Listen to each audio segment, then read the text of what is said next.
Well, I had a few things this morning that nobody else is going to be reporting on until maybe they watch this video and then maybe they'll report on it. But I just had to get this video out. I think you're going to really like this one. Today's information regarding inflation, it confirms my thinking that there will be no more price decreases on Tesla vehicles. We also have some reporting from a very unusual place that I'll talk about in a minute, which reconfirms that we are very, very close on FSD and very, very close on bots. Maybe bots beat FSD, maybe FSD beats bots. Either way, both of them are close at hand, and this reporting will confirm that. This is Randy Kirk. If you like this kind of content, please hit like, hit subscribe, hit notify. Larry Goldberg later today, hopefully. Haven't heard from him yet to be sure, but hey, we'll have the report. The Good News Friday report will happen with or without Larry, but we hope Larry will be joining us for that report. Okay, so hit notify for that. And then, of course, with Patreon, we're at 93, 7 to go by Monday. Come on, let's get it. Okay, no increase. All right, let's start a little differently. Tesla will no longer need to decrease their prices in order to sell every car they can make this year. One of the reasons for that is the decreased production in the third quarter, which may have been partially related to reducing the numbers a little bit for this year without actually saying that they were doing that, but might be 100% about increasing production in the future by making changes in the plant with regard to the Model 3, but maybe also with regard to the Y. Even the S and the X might be getting some changes made that are going to make all of them easier, faster, and less expensive to make in the future. And this would be a good time to do that when maybe demand was not quite enough to pull through 2 million or 2.1 million cars like I had earlier hoped they would. So that would be a good reason to do it, but that also would tend to keep prices up. But here are the new things that hit my little pea brain this morning. One is, there's not going to be any increase in production in China at all. A little decrease maybe in the third quarter, but overall, they're not planning to increase production in China anytime soon.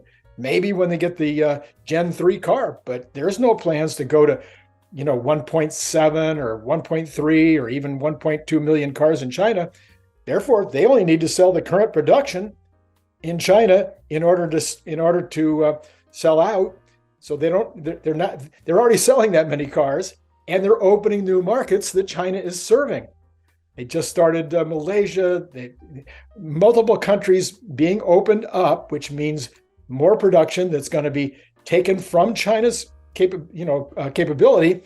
Means you have to sell less cars in China in order to be fully sold out. So therefore, for those export markets and for China, I see no likelihood that there'll be any price decreases this year, other than possibly to move a little inventory of the Model 3s if there is this switchover. So there could be some, promotional sales or whatever, but not that much. Number two, as a result of this morning's numbers coming out of the PCE, the U.S. is now totally poised for more auto sales in this market.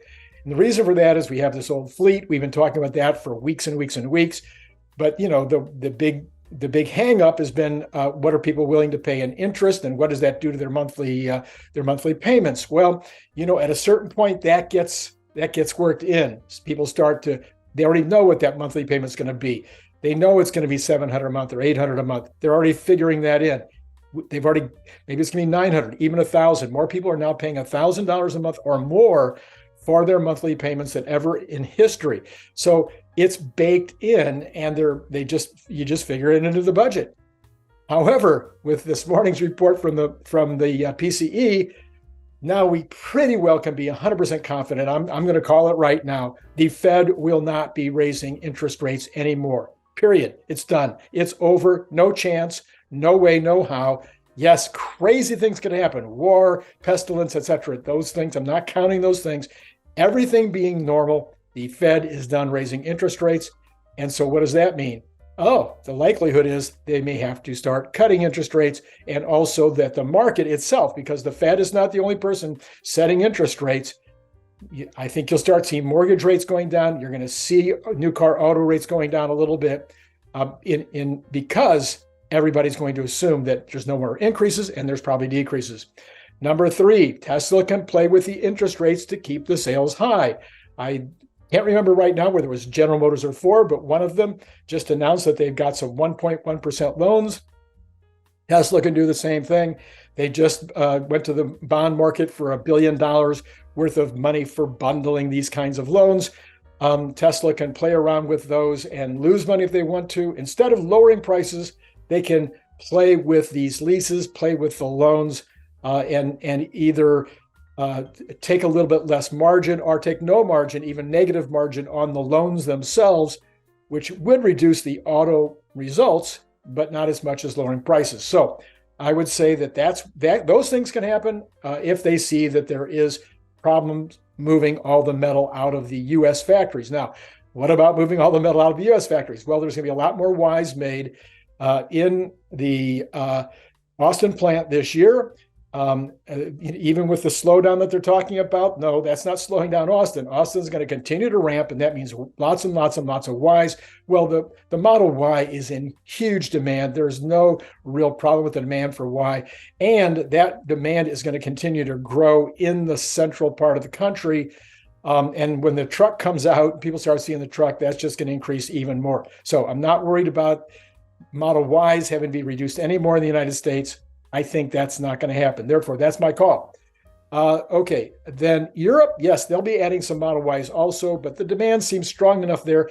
And what can happen with Europe is that to the extent that China might actually not have enough vehicles, Europe could actually export to some of these markets rather than China in order to make up any shortfalls that China might be having, as they're opening new export markets without increasing the volume capacity in Shanghai. All right, number 2, Optimus. Well, this is Optimus and FSD. Google had an announcement today. I'm just going to read it. Until now, robots ran on complex stacks of systems with high-level reasoning and low-level manipulation systems playing an imperfect game of telephone to operate the robot. Imagine thinking about what you want to do, then having to tell those actions to the rest of your body and then get it to move. Well, RT-2, their operating system, removes that complexity and enables a single model to not only perform the complex reasoning needed in foundation models, but also output robot actions. Oh, sound familiar? Does that sound like FSD? Does that sound like what Optimus is supposed to run on? Most importantly, it shows that with a small amount of robot training data, the system is able to transfer concepts embedded in its language and vision training data to direct robot actions, even for tasks it was never trained to do. Are you getting this? This is Google. This is not Elon Musk talking. This is Google talking about their system.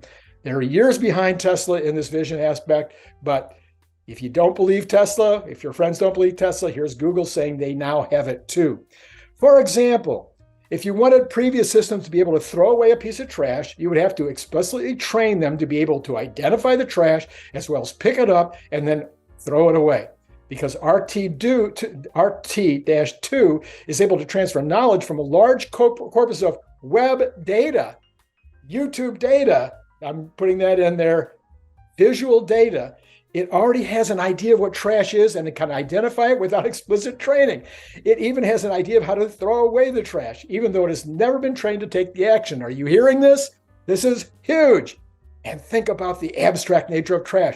What was a bag of chips or a banana peel becomes trash after you eat them. RT-2 is able to make sense of that from its vision, language, training data, and do the job.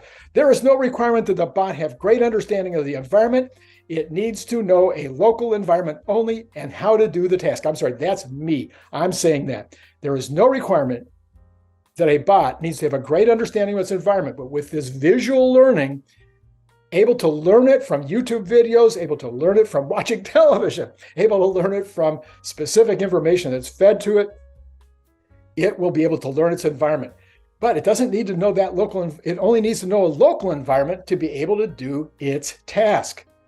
As the training improves, as just noted by Google, the bots will be able to move to wider and wider environments. but they can do all the main jobs without it. And then they can learn how to do other jobs just by watching YouTube videos. And there's billions and billions of YouTube videos, okay, millions of YouTube videos out there that teach people how to do various jobs like screwing things or bolting them together, et cetera, et cetera. So, and of course, finally, there's no harm if Optimus messes up or falls down or runs into something, unlike cars. Therefore, it is far faster and easier to get it into the marketplace. I'm telling you, it's coming soon. Now, what about FSD? On the other hand, the Google announcement also speaks to FSD for cars. This is a layer of additional confidence to you as an investor that Tesla is on the right path. They are saying they can feed visual information from YouTube, from the internet, any place that visual information is out there. They can feed this into the neural training, and it can train a robot. And the FSD automobile is nothing but a robot. It can train the robot without the car ever having to have been in that circumstance, without even the fleet ever having to have one car be in the circumstance. It can train from that visual information that's being fed to it, from video information being fed. This is massive, huge. Had to bring it to you. This is Randy Kirk. Please hit like, please hit subscribe, hit notify to be sure and see. Probably, if Larry's not on tonight, he'll probably be on Saturday sometime. And everybody else too. They're all going to be back, early next week. But this is the kind of stuff you get. So hit notify so you never miss. And then number 93, we have number 93. I'm looking for number 94, number 95. Need them today if we're going to stay on track to get to 100 on Patreon. All you got to do is go to the information below in the description, and you can get the link right there in order to go and sign up for Patreon. If you didn't see this morning's video on the PCE rather, that's a pretty important video. I'm going to put a card right here. There's the PCE. That was it. Probably the best news you're going to hear all week from anybody. All of this Google news was pretty cool. Anyway, so buy the books. That's it. That's all I got. More later today when we talk about Good News Friday. It's been great talking to you. Click the link below to get your paperback, Kindle, or audiobook now.